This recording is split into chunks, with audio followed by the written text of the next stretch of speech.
In this video, we're going to go over the valence bond theory, also known as VBT, or in other words, abbreviated as VBT. So the valence bond theory states that covalent bonds are formed by the overlap of atomic orbitals. Okay, so that is covalent bonds are formed by the overlap of atomic orbitals. So that is all about the VBT. So it is just this description which helps us understand VBT.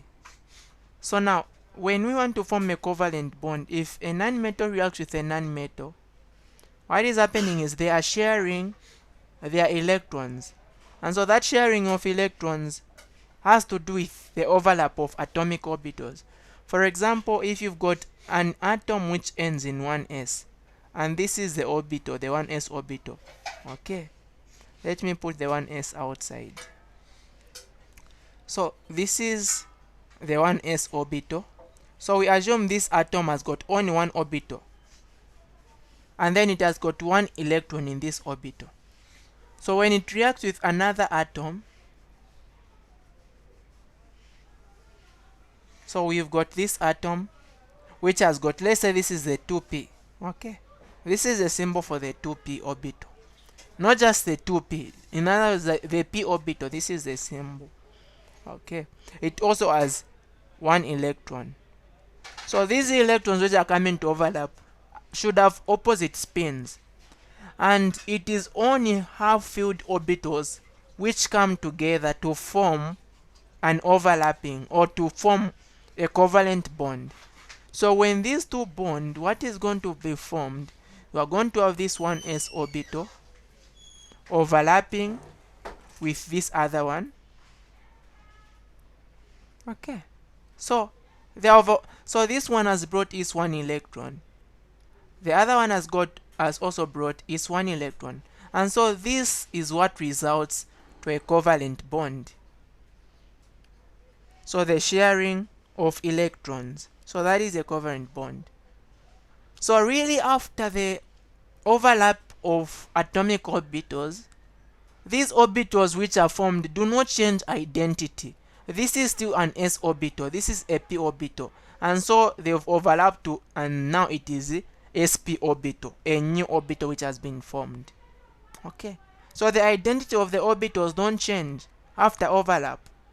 So now the overlapping can either be axial or parallel. So we have got axial overlap. Now axial overlap is also known as head to head. So this is the one we've described here. That is an axial overlap. So where you can have one orbital overlapping with another orbital like that. So these two, let's say this is an s orbital. It has overlapped with an s orbital. So they've shared their electrons there. In case of hydrogen, H2. Okay, one hydrogen has brought its electron, the other hydrogen has brought its electron. Overlapping, they are now going to form this molecular orbital. Okay, so this orbital which results after the overlap of two atomic orbitals is a molecular orbital. So this is an axial overlap because they have overlapped, really, they've come together to share their electron densities. Now we also have a parallel overlap, which is also known as side to side. So in this kind of overlap, you can have a p orbital like that. You also have another p orbital like that. So the way these are arranged, they cannot be able to overlap, and so they'll just be able to attract each other in this kind of overlapping like that. So what results, the bond which results in axial or head-to-head overlap is a sigma bond. So this is a single bond.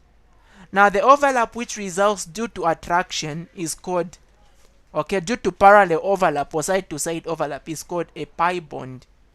And a pi bond, it can be a double bond or triple bond. So a triple bond has got two pi bonds. a double bond has got only one pi bond. So this is what results in a parallel overlap. Now when atoms are reacting, it is the hybridized orbitals which react in case of atoms, if an atom is reacting with more than one other atom. If that atom is not having only one electron in the outermost shell, then it needs to undergo hybridization. So it is only hydrogen, because hydrogen has got one electron in the outermost shell. So it is just, and the electron configuration, because hydrogen has got one electron, the electron configuration is only 1s1. So it only has one s orbital. So this one s orbital in hydrogen reacts with another hydrogen to produce a hydrogen molecule. It's going to react with another s orbital. This is s and then this is s. And this is what is going to be formed. This is now a molecular orbital. Okay, like that. Now the other atoms which have got more than an s orbital, okay, for example helium by this description of the valence bond theory, because by the valence bond theory we are saying only half-filled orbitals are supposed to overlap. Now helium has got 2 electrons, and so it has got one s2. It means this s orbital is already filled, and so it can't overlap. By this description, helium by the valence bond theory cannot form a bond, because the s orbital has already been filled up. Alright. So if you've got other atoms which have got more than one electron, and then they've got empty orbitals, they need to undergo hybridization. Let's talk of carbon. So carbon has got 6 electrons. The electron configuration is 1s2, 2s2, and then 2p6. So the orbital diagram for carbon, we've got the 1s, we've got the 2s, and then the 2p. Now we know that the p orbital has got 3 suborbitals. So that is what we have.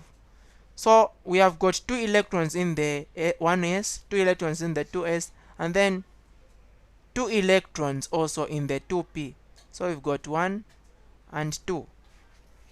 So what happens is when carbon wants to react with 4 different things, it needs to undergo what is called Sp3 hybridization.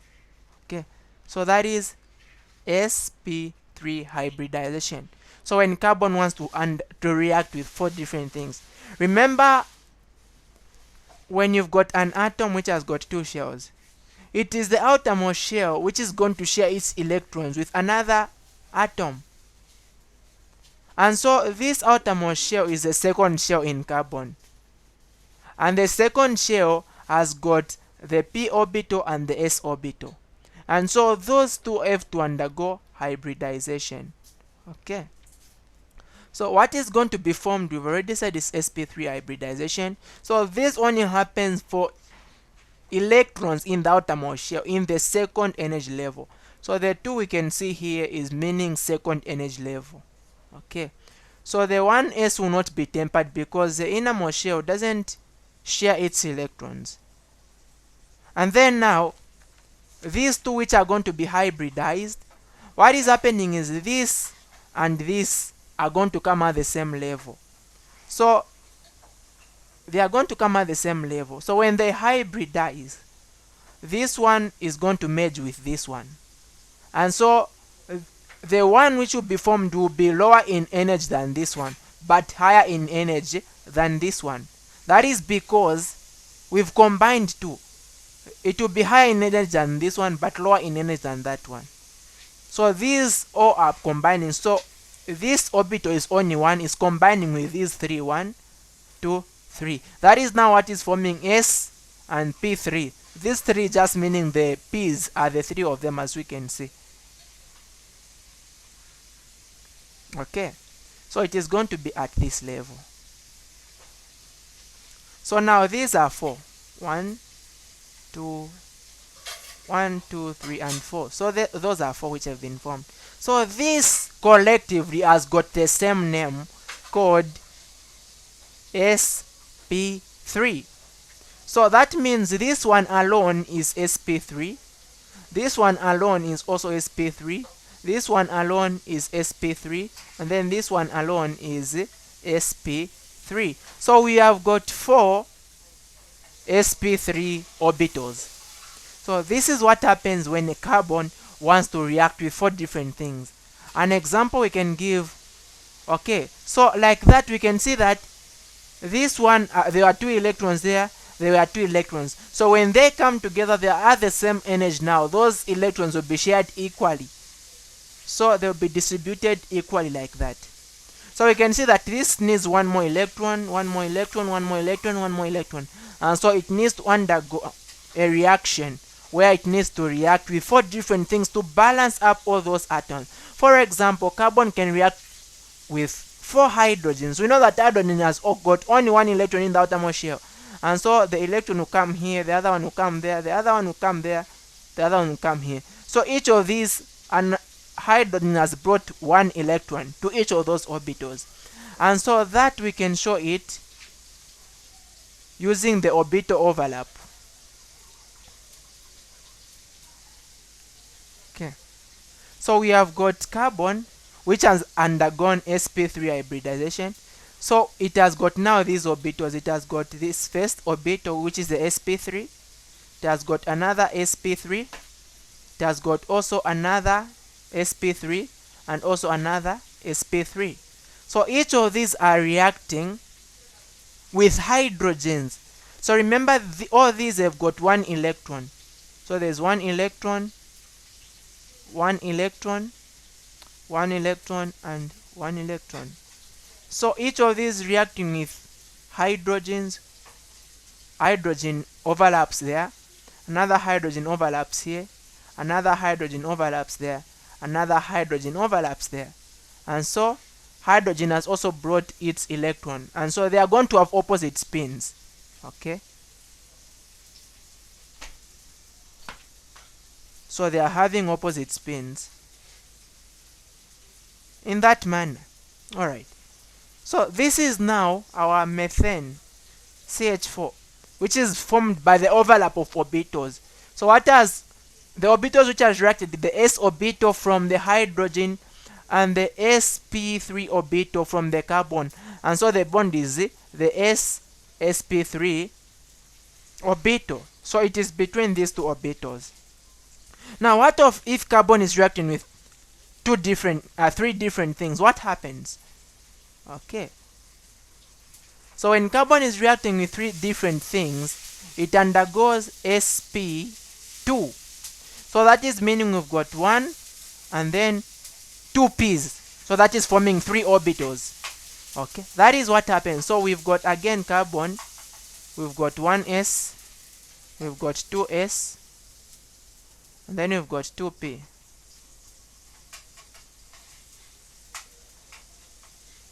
So in that manner. So in this case, only, let me first show the electrons. Okay, like that.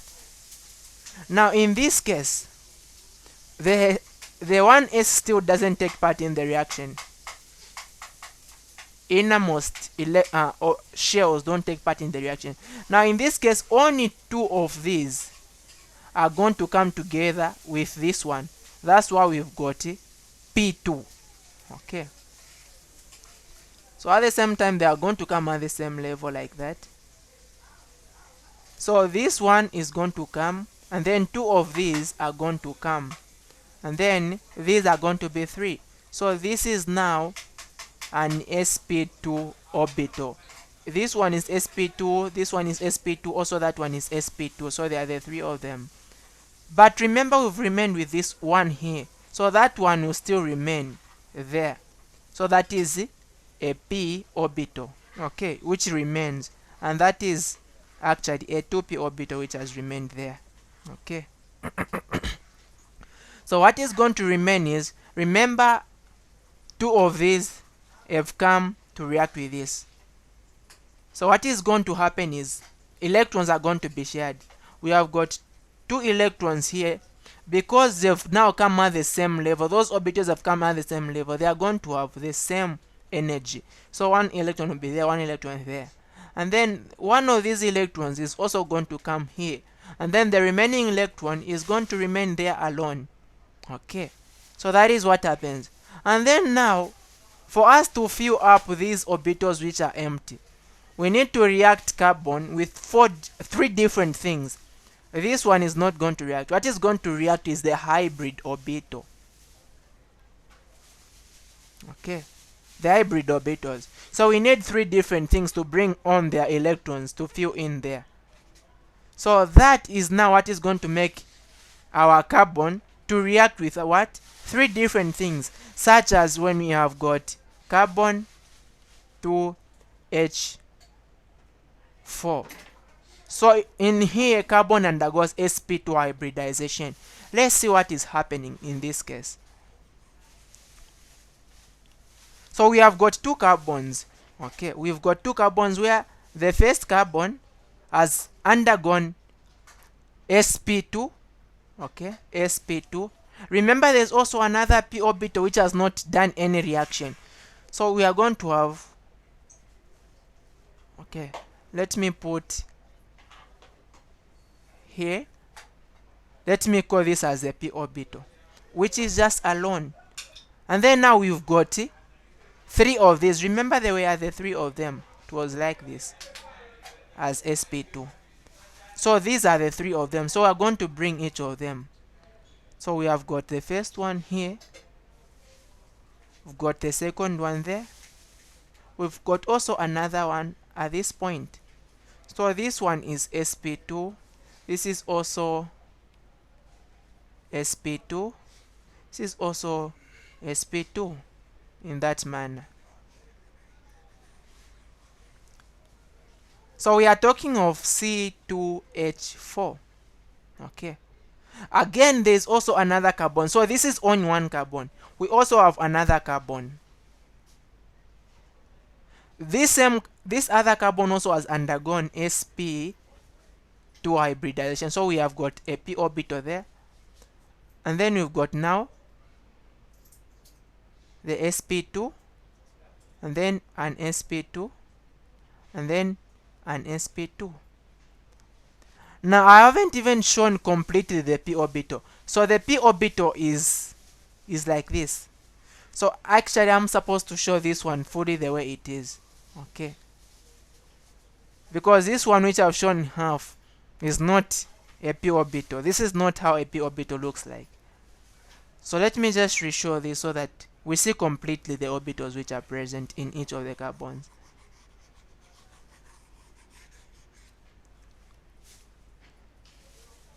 So we first have the first carbon. Okay, let me show in blue.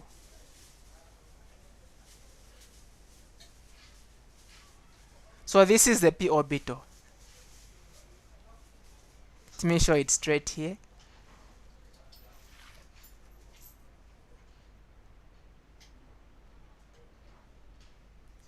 Okay, much better. This is the p orbital which I've shown. I want to try to, by all means, to make it better. Okay, I've just not shown it like this. So a p orbital is supposed to look something like this. It can also be like this or like that, depending on the plane. So it can either be on the x, y, or z. So depending on which plane it is, it gains the shape. Okay, so this is a p orbital from the top to the down. So we should take it as if it's making an 8 like this, and then carbon is here, but I've not just shown it completely like that. Okay, and then you've got three other orbitals. Okay, we've got an orbital which is here. It may make it much bigger. Got an orbital here, another orbital there, and then also another orbital here. So this is now the sp2. This is also sp2, and then this is also sp2. Okay, much better now. And then you've got another carbon which also has a p orbital which is not hybridized, and then it has got also sp2, sp2, and then another sp2. So now we are talking of C2H4. If we try to draw something, the diagram for this one, it is C, C, and then you've got hydrogen, hydrogen, another hydrogen here, another hydrogen here. Actually, a double bond exists here because carbon should have 4 bonds. So one bond is already here, the other bond is already there, another bond is here, the fourth one comes here. So that is the double bond which comes, and so these will be able to come together. They are going to overlap. Okay, so they are going to overlap. So now that overlapping, let me take this one much nearer. I'm not changing anything, I'm just taking it much nearer. Okay,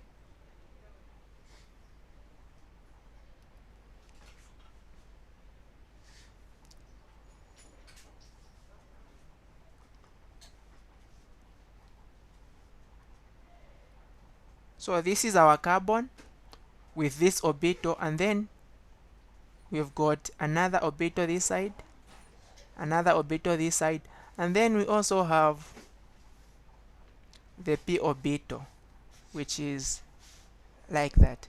So this is the p orbital, and then this is sp2, this is also sp2, then this is also sp2. So each of these sp2 orbitals have got 1 electron in them. So this one has got 1 electron, 1 electron, and then 1 electron. Even these others from the other compound, they've got 1 electron in them. 1 electron, okay, 1 electron, and then 1 electron. Remember, even the p orbital had remained with 1 electron from the diagram which we drew earlier. So this one also has got 1 electron. Even that one has got 1 electron. Okay, now we are talking of the compound C2H4. So these 4 hydrogens, 2 are going to come here. 1, 2, and then 3, 4. Each of these hydrogens have brought an electron. So 1 electron there, 1 electron there, and then even here 1 electron, 1 electron. So these are stable. So the bond which exists between carbon and hydrogen is between the s orbital from the hydrogen. Remember, the hydrogen has got only 1 s orbital. So the s orbital from the hydrogen and the sp2 orbital from the carbon. Between every carbon and hydrogen, this is the bond which exists. Okay, and then between the carbon and the carbon, we can see this is sp2, this is also sp2. So it is between sp2 and sp2. Okay, so this bond which is formed by overlapping is what we call a sigma bond. But where is the pi bond coming from? So these orbitals which we can see, the p orbitals which have not reacted, can actually overlap. They can come near each other. They can overlap on top and below. And so these electrons are able to move in these regions. That overlapping, that is due to parallel overlapping, is what forms now a pi bond. And a pi bond is what brings now a double bond which exists now between the 2 carbons, as we saw earlier in the diagram which I drew. Okay, so this double bond results because of this pi bond which is formed by this. So this is the valence bond theory, which tells us atomic orbitals have to overlap in order to form molecular orbitals, or in order to form covalent bonds. So we can understand this more. We also have a video on hybridization, talking more about such information. Thank you so much for watching this video. Have a blessed day.